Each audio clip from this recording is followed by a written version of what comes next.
start today's video, I just wanted to explain why I haven't used any pictures of Nobantu. It's not because I don't want to, it's more the case of that I can't find any whatsoever on the internet.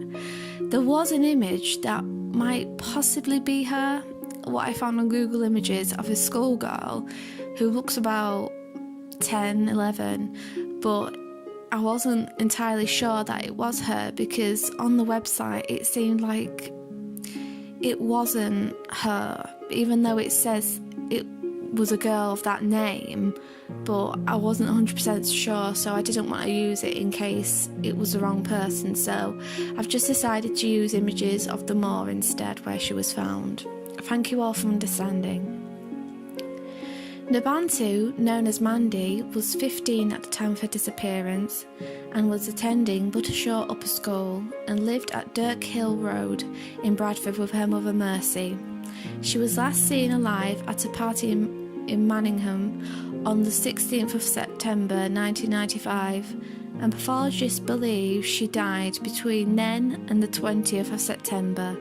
Her body was discovered at Druid's altar, Harden Moor in Bingley on the 30th of September and had been crudely covered with branches.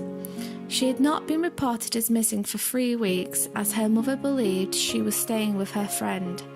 Due to the composition of her body, pathologists could not determine a cause of death. It is believed, however, that she was murdered with her own chiffon scarf as it was strung around her neck. Reports from the time say she showed no signs of a struggle, which suggests that she knew her killer.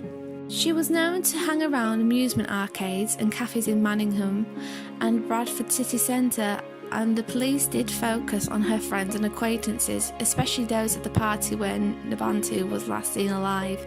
However, eventually all these lines of inquiry were exhausted and the investigation was closed. In November 1995, Nobantu's mother, Mercy, was interviewed by the Independent newspaper, where she discussed her daughter and the police informing her of the discovery of Nobantu's body. She thought Nobantu had been staying with her friend for 2 weeks and was surprised to see a police officer stood at her door after hearing a noise coming from outside her home. The officer reported and said that she was checking for fingerprints because Mercy had reported a burglary, which in truth, she was testing a key that had been found on the body of Nobantu. The key did indeed fit the door, and the police returned soon after to inform Mercy that they had found her daughter's body. Nobantu was described as being a headstrong, independent teenage girl whose parents couldn't control her. She hated school and hung around with unsavoury people. Mercy fell victim to the media, who described her as a neglectful mother and her daughter as a truant, and was a prostitute in Bradford's red light district. Her neighbours and people in the street would abuse Mercy. Nobantu did live a double life, which the social services, school and education welfare officers all knew about, and Mercy had begged them all to take her daughter and place her into care, but she was ignored. Mercy was the first to arrive in England as a political refugee in 1987, as she was the widow of a Pan-African Congress member who was assassinated in South Africa. Her children, who had been living with their grandmother, consisted of 2 sons who were 14 and 5 and the Bantu, who was 10. All joined their mother in Bradford in 1990. While they were at school, their mother trained to become a social worker. In February of 1995, Nobantu began to truant and was told by a school welfare officer that a rumour was going around the school to say that Nobantu was pregnant, and this is the reason why Nobantu started to skip school, because she wasn't pregnant. Mercy begged for Nobantu to go back to school, which led to Nobantu going missing for the first time and was found by the police in Bradford's red light district. Nobantu started staying out on the weekends and was apparently staying with friends. Mercy tried to keep Nobantu home by locking her in the house, but Nobantu managed to escape from a window and stayed the night at a Bradford guest home. In April of 1990, Nobantu had run away to London but returned home after a week, and by this point she had given up on school. Nobantu's mother says in the article, "She was beyond my control. I couldn't physically drag her to school. I pleaded with her. I told her about a black girl from Leeds who was found dead 2 years ago. I used to say to her, 'Nobantu, you're going to end up like that girl.' But she just thought I was a spoilsport. The school welfare officer used to escort her to school, but she would disappear, so he stopped coming. As a last resort, I wrote to social services and begged them to take her into care. They said it was not appropriate in the present economic climate." Mercy was honest about her failure to control her daughter. What parent wants their child taken into care? Normally parents are fighting it. Here I was, begging them. But the social services, which had worked with the family, instead referred her to their local Bernardo's office. Nobantu stayed home during the summer. However, when school began in September, she would not go.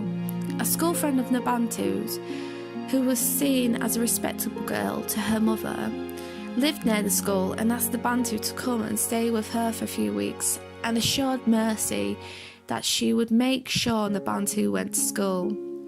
Nobantu would pop home to change her clothes, and by all accounts, Mercy believed her daughter was attending school. When Nobantu did not come home, her mother assumed it was because she'd spent the £2 she'd given her for a bus pass on cigarettes instead. When there was news of a 15-year-old girl's body found on the moor and had been deceased for some time, it seemed strange that no one had reported Nobantu missing. Her head teacher, John Hull, was quick to clear his conscience, and the educational welfare officers had made repeat contact with Nobantu's mother since her truanting had begun in February.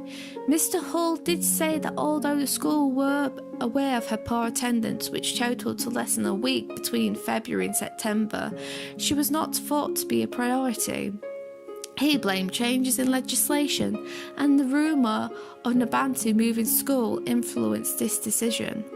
Due to Mercy's refusal to give any interviews after Nobantu's body was discovered, this fueled reports that Mercy had not seen her daughter for 10 weeks and either knew or didn't care her daughter was possibly a prostitute. Mercy found out after her daughter's death that Nobantu had not been staying at her friend or attending school. Instead, she'd been with a man who allegedly ran a brothel in Bradford. Mercy believed her daughter was murdered due to her connection with this prostitution. In May 1999, an inquest failed to determine a cause of death for Nobantu, and it left it open with an open verdict. After a lengthy murder investigation, Bradford coroner Roger Whittaker said that there was not enough evidence to report a verdict of unlawful killing, and said, "Sadly, the only verdict that can be reached is an open verdict. Unless further evidence comes to light, it is unlikely this matter will be reviewed." One can only begin to imagine the anguish felt by the relatives of this young lady, who are now faced with indeterminate verdict. Dr. Christopher Milroy, Home Office pathologist, told the inquest that he still believed her death was due to strangulation with a ligature, but there were 2 other possible causes he could not rule out. She may have died of alcohol intoxication or a head injury, either accidental or deliberate. The decomposition of the body meant he could not be sure. Detective Superintendent Tony Whittle, who led the murder hunt and who gave evidence at the hearing, said, Nobantu was a gregarious and bubbly girl. It's particularly sad that her family, who came to England in such tragic circumstances, have suffered a further tragedy, and we are not able to offer Nobantu's family any kind of explanation as to how and where she died. In December 2010, police officers were looking into the possibility that Nobantu and other murdered sex workers from Bradford may have been killed by the crossbow cannibal, Stephen Griffiths, who had been arrested in May 2010 for the murders of 3 Bradford sex workers, and who had boasted to police about killing more.